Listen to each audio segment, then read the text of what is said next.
Hi, everybody. Thanks for joining me. We have an update on our first potential significant snowstorm of the year. So hopefully you're all getting excited about that. And if you're not snow lovers, well, you want to know what's going on anyway. So let me give you an update on what's going to happen here as we look at the forecast coming up for Saturday. So the snow's going to happen Saturday, probably afternoon and overnight into Sunday. So first of all, let's start off on the radar here.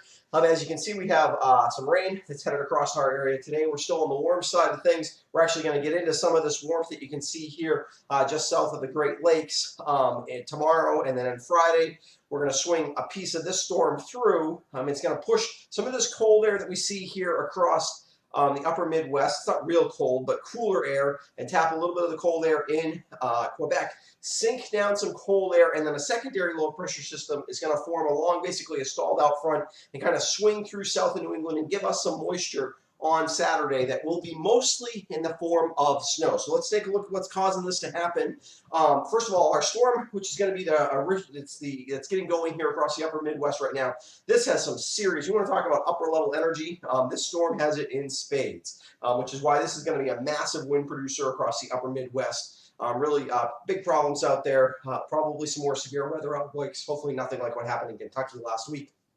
But definitely not a good situation here. And then we've got this little piece of energy that's going to basically catch up with it in some extent, the stalled out front that this storm will leave behind, and kind of swing up, creep up on the west side of the Appalachians into western Pennsylvania, transfer energy, and then kind of swing out to sea south of us as the pattern actually starts to become less amplified, at least for that period of time. But I think there's going to be just enough energy and just enough amplification in the pattern and just enough cold air to keep us snow and give us our first probably really good plowable snow. Okay, so here's the storm track as we see it. By Saturday afternoon, the storm has made its way up into very southwestern Pennsylvania. It's going to transfer its energy, very typical storm track, transfer its energy here over Maryland, southern New Jersey, where it will start to increase in strength, and then kind of skirt out to sea in a pretty flat line, but in a pretty good location for a low pressure system. The reason this one's not going to be a real big snow event is instead of the upper level situation just isn't quite right for it.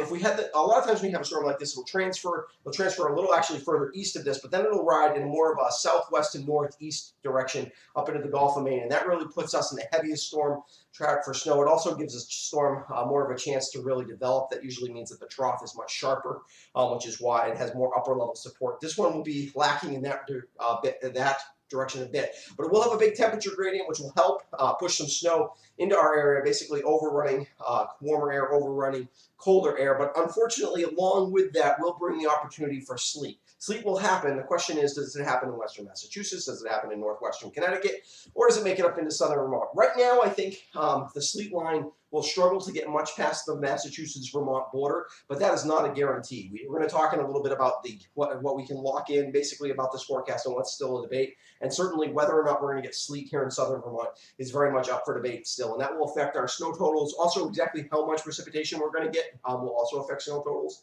But like I said, I'm looking at probably a plowable snow in any event, whether it's just barely a plowable snow or a decent plowable snow. We're not looking at a huge snowstorm under any circumstances, I don't think. I'm not quite ready to give out a snowfall map yet because we're a little too far out, too many things to be determined. But anyway, so knowns for Saturday. Precipitation will fall Saturday afternoon and evening. I think by mid-afternoon, most of us are snowing. It's going to start out as snow. May stay snow for some of us, maybe all of us. Some snow accumulation likely. And when I say accumulation, I'm talking more probably than 3 inches. And I don't think anybody's probably that likely to see more than a foot or even more than 10 inches of snow realistically. And probably somewhere in between those two numbers becomes the likely situation. But so just to kind of give you a lower upper level or upper range, but like I said, that's going to have to take some refining.